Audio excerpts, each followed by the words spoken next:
The Real Nosferatu by ArcticWolf. I'm sure if you're a real horror fan, you've heard of the 1922 movie Nosferatu. It was one of the first real horror movies, made in Germany just after World War I. It had a large influence on vampire lore, because it made them vulnerable to the sun. Before, vampires were often weakened by sunlight, but exposure would not kill them. The plot is based on the novel Dracula, but it takes a lot of liberties because the filmmakers didn't have the license to make the film. It's about a clerk named Thomas Hutter, who goes to Orlok's, the vampire or Nosferatu's, castle, and, blind as he is to the fact that Orlok's obviously a vampire, even though he just read a book about it. Hutter sells a house to Orlok, who then goes to the city of Wisburg to go on a killing spree. He dies when he is feeding on the blood of a pretty woman. Distracted as he is, he doesn't notice the rising sun and vanishes in a cloud of smoke. The movie is known for its haunting atmosphere, and Orlok's presence is always frightening, even if you can only see his shadow. Some of the shots are coloured, but only one colour, to add a feel to the scene.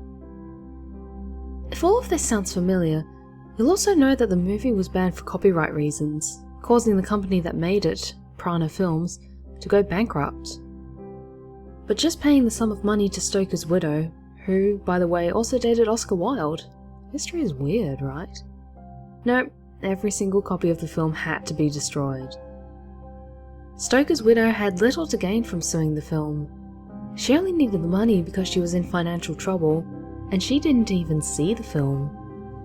There was no real reason for her or the court to banish the film from existence. But apparently, it was not gone forever. So why can you still watch the film on YouTube? Well, in the late 20s, it became clear that some cinemas had kept copies of the film in secret and started showing it again, because by this time the court apparently no longer cared. Now this is the part where it gets crazy. Last week I was on universalmonsterarmy.com, a forum for old horror movies. It's the kind of forum where you discuss obscure interests or trade rare collector's items. The kind of forum that's silently active in some corner of the internet without the general public knowing or caring. It was in the silent movie subforum, where usually a topic got posted once a month or so. Usually, those topics are about whether anyone knows where to get a good copy of Nosferatu, or, once in a while, the cabinet of Dr. Caligari. The title of the topic simply read, Nosferatu. I assumed it was nothing special, so I clicked it, ready to give a link to eBay. I can remember that it was pretty long, but after the recent events it got deleted. I'll try to recap it while I can. The poster, whose username was simply Rudolph, without caps, to my surprise, didn't want a copy at all. He just wanted our opinion on the movie, and I posted a few screenshots just for fun. I was already typing my comment when I noticed something was off about the screenshots. I didn't know what it was, but I figured I could just watch the movie one more time on YouTube. I was busy with my job. I'm a waiter and it was the start of the holidays, so I couldn't return to the forum until after a few weeks. I was browsing again when I remembered the Nosferatu topic.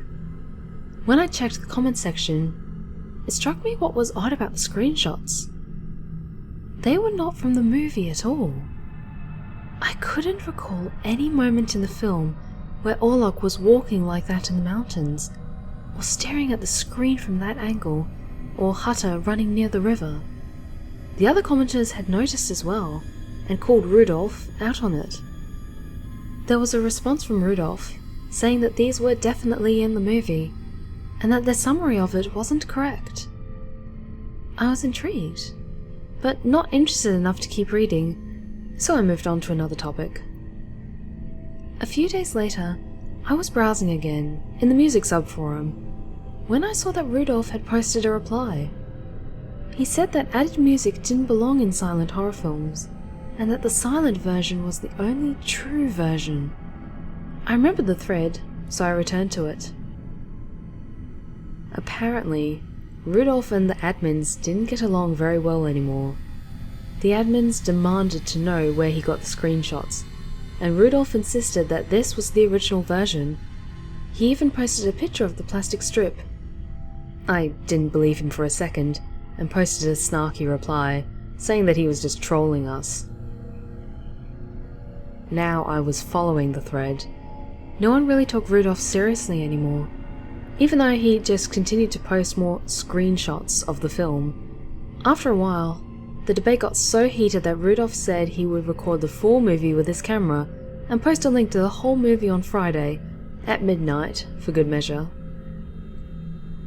All of us were interested now, and even though no one really knew what it was going to be. In the weeks that the forum thread was active, nearly all of us had posted replies. Some of us speculated that his copy was really an amateur fan film that he mistook for the real one, or a cheap imitator with some added and deleted scenes.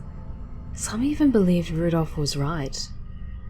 In the following days, the nature of the film he would show us became the main topic of the talk on the forums, with a ton of other theories being submitted. When the Friday night came, there was an unusually high number of online members. After about 10 minutes of waiting and watching the other members complain, he finally posted a link to Mega Upload, which I clicked. After, I downloaded the file and opened it with Media Player. I don't remember the entire movie, but what I do remember still haunts me to this day. The first thing that hit me was that I was seeing the film being projected, so this really was a plastic strip. Didn't see that one coming. Well, just wait, it gets better. The title cards were in German, so apparently this was either a really old imitator or just the normal Nosferatu. The movie started normally, with Hutter and his wife, Ellen, being introduced to the audience by being shown at home.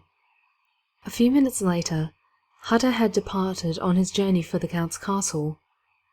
Nothing was really out of the ordinary, except for a few camera angles that seemed slightly different and some shots I'd never seen before. The first major difference was at the inn, where Hutter reads the book on vampires. Instead of the normal text, it showed, "Führen Sie, hören Sie noch ein Chancen haben, für das, was kommen wird und keins, Rückkehr möglich sein," which was on the screen for an abnormally long period of time, even for a silent movie. The second page showed, "Abwenden für Baphomet kommt." Hutter reacted to this the same way as in the real version, by simply throwing the book away. Afterwards, he took the carriage like in the real version, but the woods looked much more dense, and it was evening instead of daytime, so everything was a lot harder to see, though there was a large moon in the sky. By this point, my eyes were glued to the screen. I had no idea what was going on. Unlike the normal version, where the coach drivers leave Hutter near the road because of their superstition, here they brought him all the way through the woods. The scene was much longer, and I thought I could see something move in the woods, maybe or maybe not. What felt like an hour later, they reached the castle, and Hutter entered the courtyard, a lot more cautious than in the normal version. That's when Orlok first fully appears in the regular version. But here? There was no one here, so Hutter just entered the castle. Inside, some walls looked distorted or darker. Hutter was looking very uneasy. Then Orlok came in. He looked just like the regular version, tall and thin, with his ridiculous hat and eyebrows. And yet, there was something different about him. Something about the eyes, I think. Yet I could not tell what it was. Like in the real version, his presence brought a chill down my spine. The screen froze. I checked it if the media player was freezing, But it wasn't. The film remained frozen for about 5 minutes, with Orlok at the middle of the screen. I felt that he was somehow coming closer, but the shot seemed to remain still. When the still shot finally ended, Orlok just sat down like in the regular version, his eyes fixed upon Hutter. Hutter began eating the food, somewhat nervously, while Orlok was examining the contract. Now, if you've watched the film several times, you'll know that in the regular version, the contract is covered in all kinds of hermetic symbols and symbols of the occult. This was due that the production designer was Alban Grau, an architect and member of the occult group Fraternitas Satanae. He was also responsible for Orlok looking like he did. The contract looked exactly the same, unlike many other things in this version of the film. Then came the moment that Hutter cut himself. Instead of rushing forward like in the other version, Orlok looked surprisingly still, and Hutter just cleaned it off. This surprised me greatly, because that's when the audience knows for sure that Orlok is Nosferatu in the original version. After handling the contract, Hutter went to his room, mistrustful of the whole situation and unable to lock the door. After several minutes of paranoia, Orlok finally came in. For all the fans, this is the part you see in SpongeBob. Hutter, who by now knew of Orlok being Nosferatu, faints in fear. The screen then cuts to Orlok's smiling face, slowly zooming in, then abruptly stopping. In the next shot, you can see Ellen wake up, due to the bond that she has with Hutter. Next, the screen showed footage I've never seen before. It looked like some kind of wildlife documentary about rats. I'll not describe it in too much detail, because it's not important to the plot and pretty disgusting as well. When he woke up, Hutter surprisingly didn't find the 2 pinch marks on his neck like in the real version. However, he did become mistrustful of the whole situation, and, like in the normal version, consulted the book from the inn. This time the text read, Sie können ihr Schicksal durch die Flut nicht entkommen, ubik Dämon. This was, like the previous page, on the screen for quite long. I was still wondering how all of this made sense, but I couldn't.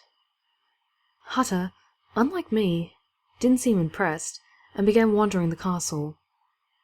Eventually he made his way down the stairs and came to a dimly lit underground room, the crypt. Just like in the regular version, he discovered the coffins.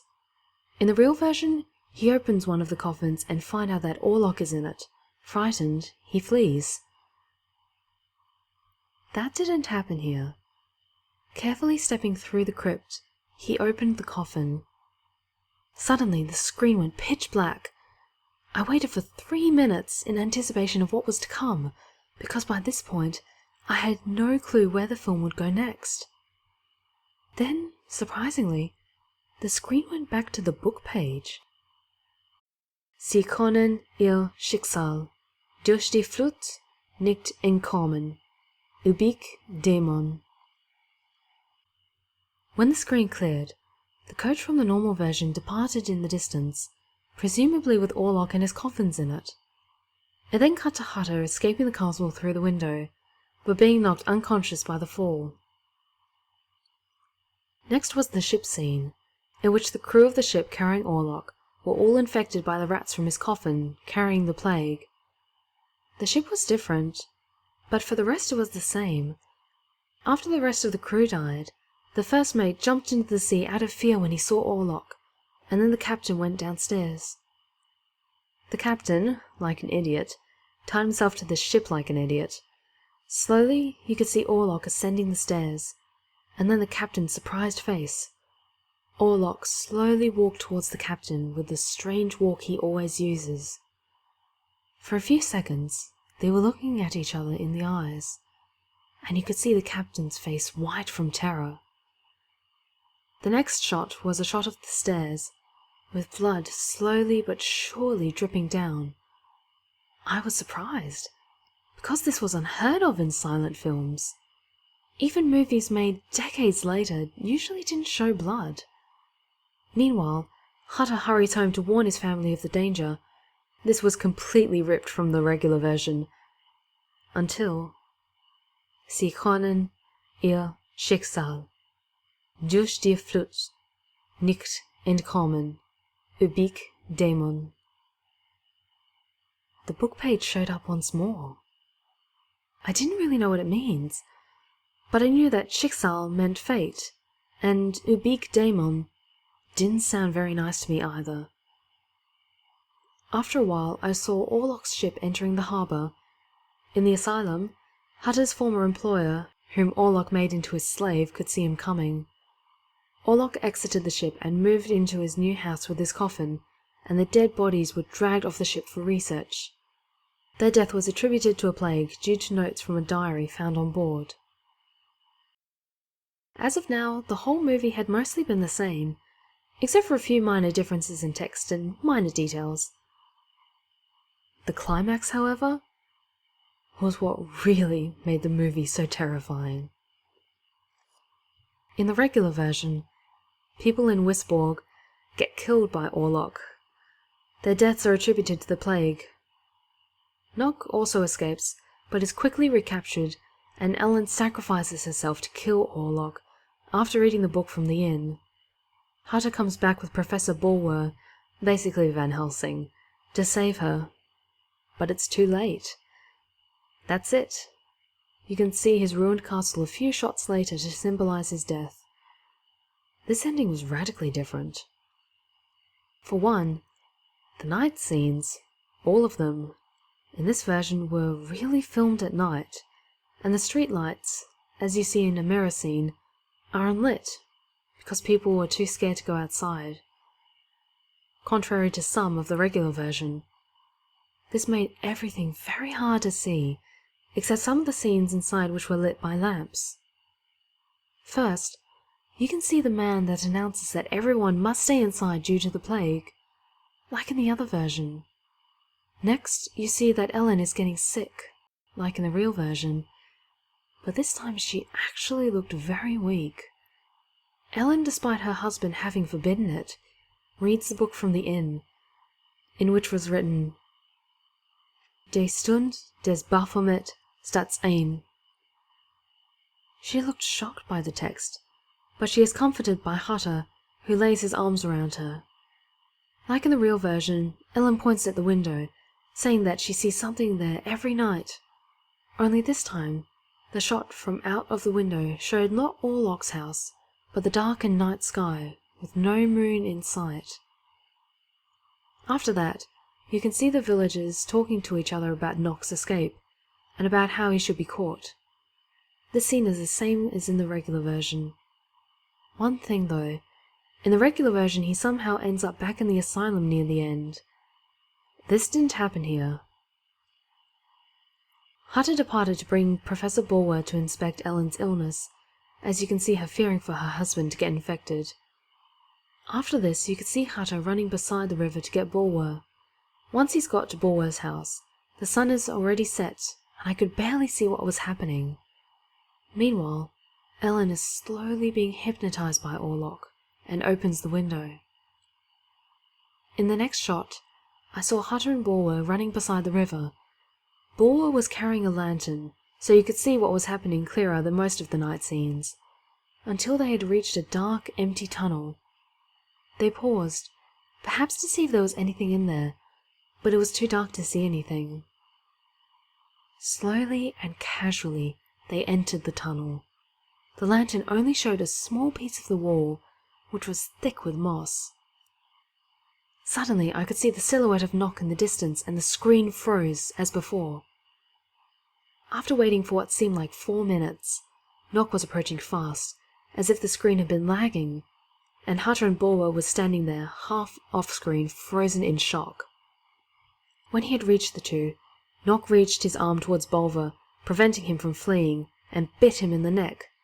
Bulwer, seeing that his end was near, commanded Hutter to run, as he dropped the lantern in an attempt to scare Nock, but the flame was quickly extinguished.